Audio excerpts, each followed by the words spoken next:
La mort spirituelle, séparée de Dieu. La deuxième mort, la mort physique.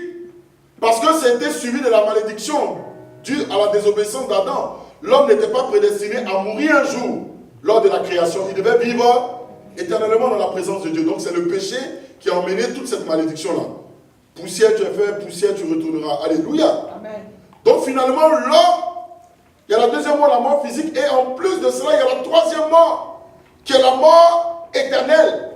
Les torches de feu, l'enfer. Alléluia. Donc en dehors de Jésus, voilà tout ce que j'expérimente en tant qu'humain.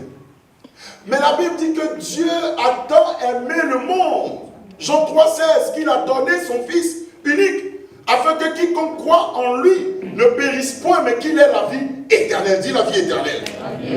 Dis la vie éternelle. Il ne s'agit pas d'une vie temporaire. Vous savez, on lit les versets, mais on laisse parfois les profondeurs des versets. Non, Dieu n'a pas dit qu'il nous donne une vie temporaire, une vie éternelle que j'ai, une vie que j'ai aujourd'hui dans le royaume des cieux, et demain je ne l'ai plus cette vie. C'est-à-dire, je rentre, le royaume des cieux est un moulin. Quand tu écoutes des enseignements, le royaume des cieux est un moulin. Aujourd'hui je suis sauvé, demain j'ai menti, je ne suis pas sauvé.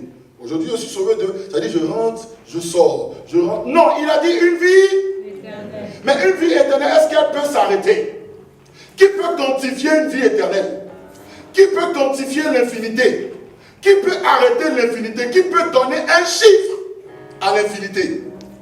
Même si tu fais 40 millions d'œuvres bonnes, tu n'atteindras jamais l'infinité. On est d'accord? Donc l'infinité, ce n'est pas quelque chose qu'on peut atteindre par notre capacité. Voilà pourquoi il est conscient. Il est bon de prendre conscience que la vie éternelle, nous l'avons obtenue par la grâce de Dieu. Amen. Alléluia. Amen. Parce que, de par ma capacité, je vais faire ce que je veux, je vais poser des actions. Je ne vais pas atteindre l'infinité de Dieu.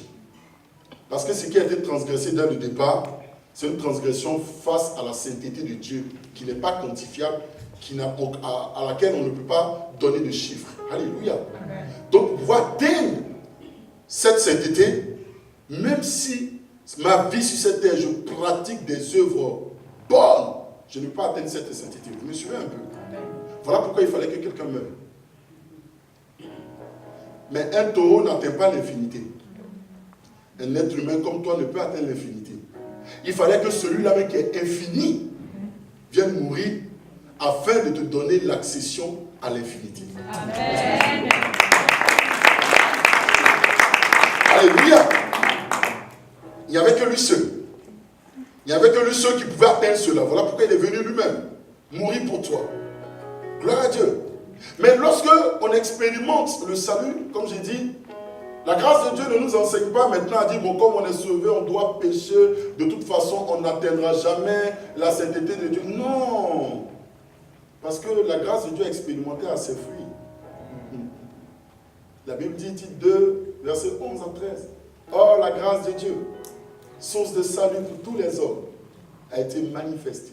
Qu'est-ce qu'elle fait? Elle nous enseigne à renoncer à l'impiété, à l'injustice, aux convoitises de ce monde, et à vivre dans ce siècle-ci selon, je paraphrase, les voies de Dieu. Donc, lorsque quelqu'un a expérimenté la grâce de Dieu, il ne trouve pas là un moyen maintenant de demeurer dans le péché, mais au contraire, la prise de conscience de cette grâce, sans que je n'ai payé un sou, sans que je n'ai fait quoi que ce soit, quelqu'un est mort à la croix pour moi, il m'a sauvé. Ma prise de conscience m'amène à dire, Seigneur, je ne veux plus avoir à faire aux choses du monde. C'est ce que la grâce enseigne. Je veux vivre dans ce siècle-ci, dans ta volonté, dans la sanctification. Voilà ce que produit la grâce de Dieu. Donc tous ceux qui ont réellement expérimenté la grâce de Dieu, leur vie est toujours accompagnée de cela. Mais ceux qui s'autoproclament, j'ai expérimenté la grâce de Dieu, et qu'il n'y a pas une forme de repentance, il n'y a pas une forme de changement, de progression. Bien aimé, la question est-ce que tu es vraiment converti? C'est ceux-là qu'on dit, ils perdent leur salut. Parce qu'en réalité, ils sont dans l'église, Ils se disent croyants, mais ils n'étaient pas réellement croyants. Quand Jésus reviendra, ils resteront. Donc on ne peut pas dire que non, que le chrétien a perdu son salut. Non. Quelque chose que tu n'as pas, est-ce que tu peux le perdre? Tu ne l'avais pas. Tu croyais pouvoir l'avoir. Tu étais dans l'église. La foi, ce n'est pas une question je chante, ce n'est pas une question je danse, ce n'est pas une question je prêche. Parce que des pasteurs vont rester, des chants vont rester, des serviteurs, ainsi de suite, vont rester. Des gens qui prêchent, qu'on arrive, vont rester. Parce que c'est une question de vie en toi. Est-ce que tu as reçu l'Esprit? Celui-là qui convainc du péché. Celui-là qui te conduit à la repentance. Celui-là qui t'emmène, lorsque tu parles de façon pas agréable, celui-là qui te dit ça c'est pas bon. Celui-là qui va te dire ma fille, non, tu as commis le mensonge, c'est pas bon, l'impudicité, c'est pas bon, relève-toi. Si tu n'as pas cette forme-là en toi, mais bien aimé, pose-toi la question si tu es converti. Alléluia. Parce que je ne suis pas en train de dire aussi que le chrétien que nous sommes parfaits.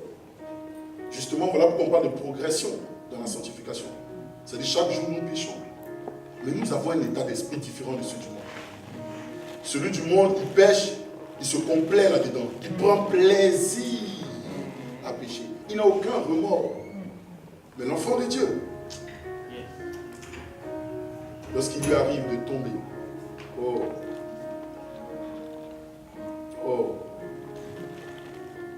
s'il pouvait s'enlever la peau, s'il pouvait se nettoyer, une forme de repentance. C'est la marque des enfants de Dieu. Amen.